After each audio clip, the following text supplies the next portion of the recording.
everyone, this is me Jaweria from class pre-9 beta. Friends, we travel many places on earth, and when we travel there, we need a tourism guide. Same like this, when we travel in space, we need a tourism guide in space called Space Tourism Guide.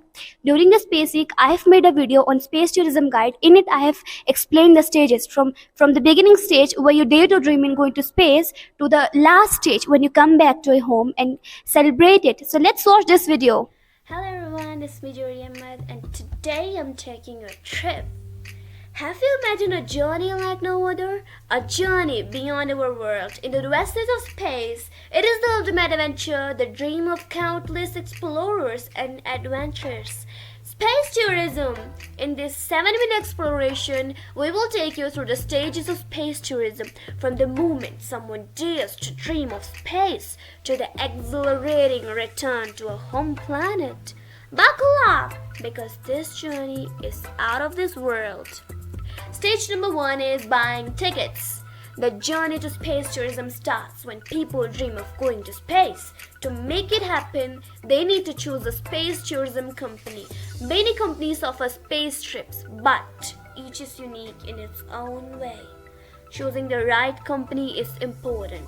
People look at things like the company's reputation, how safe they are, and whether they offer short trips or longer trip experiences. But here's the catch. Space tourism tickets can be really expensive, often costing hundreds of thousands or even millions of dollars. So this is usually a once-in-a-lifetime adventure for most folks. Stage number 2 is booking and reservations.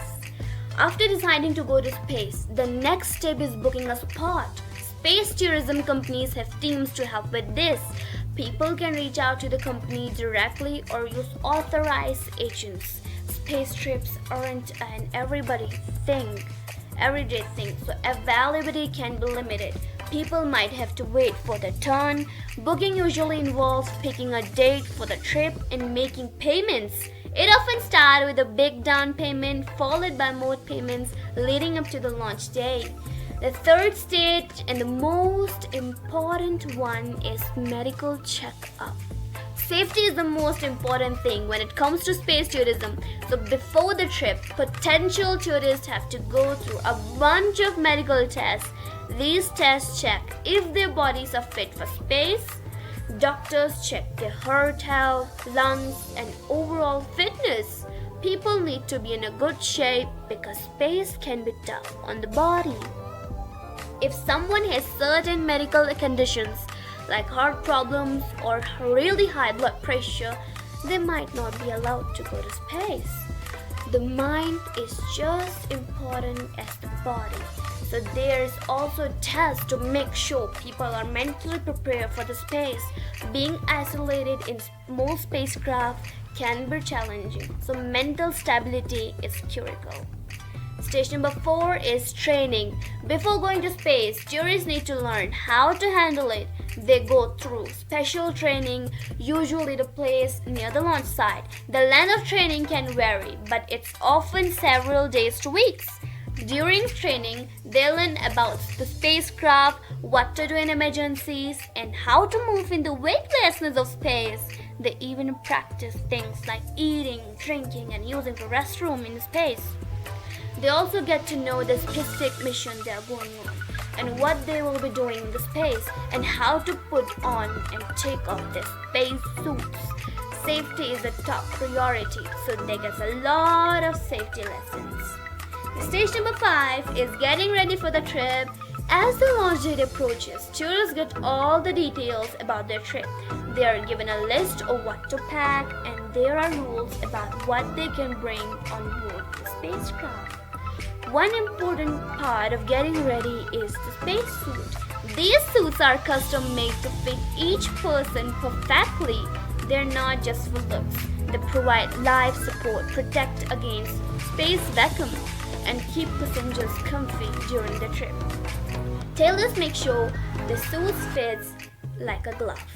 Stage number 6 is boarding the spacecraft. Launch day is super exciting for space tourists. They arrive at the spaceport several hours before the takeoff. They There, they go through security checks and safety briefings. Boarding the spacecraft is a thrilling moment, often with trained pilots or astronauts helping out. Passengers are strapped in their seats, and the countdown to lift off begins. Stage number 7 is a comfortable ride. Modern space tourism spacecraft are designed for passenger comfort. Seats are made to be comfy even when there are strong forces during launch and landing. Big windows give passengers amazing views of Earth and space. The spacecraft is carefully designed to make the journey as enjoyable as possible.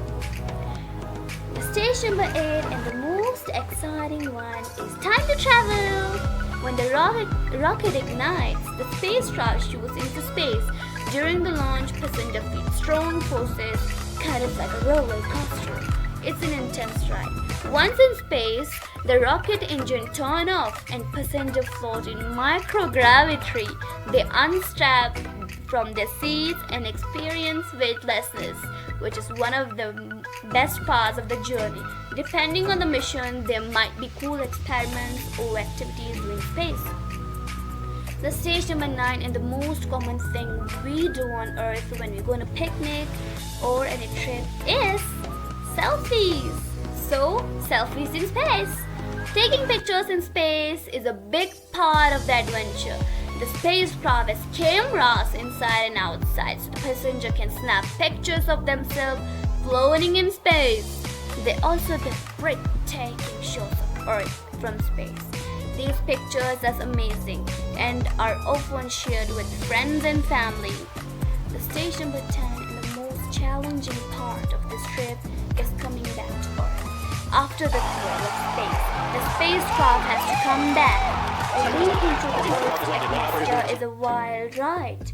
The spacecraft gets really hot and glows brightly as it hits the atmosphere. It's like a fiery streak in the sky. Passenger might feel the forces are flowing down into spacecraft descent. But don't worry, the spacecraft's highest technology system handle it all. Parachutes are used to slow down maintenance have cut off. Everyone on stage, successful safely back. Just waiting for that second to start up. Or a design. As you hear from the director downstairs, sounds like we've had a successful separation. The stage number 11 is celebration and keepsakes that we all do. After landing, there's a big celebration. Passenger get certificates to prove they have been to space. They also receive mission patches and photos as keepsakes of their epic space journey. In a nutshell, space tourism is about making dreams come true by traveling to space. Each step is carefully planned to make it safe and enjoyable for everyone lucky enough to take part. As technology advances, we can look forward to more people having the chance to explore the cosmos. So this is the whole journey from going to space to returning my home planet, and this is the whole tourism guide. I hope this video helped you, and the next time you go there, you will keep these things in your mind. Thank you.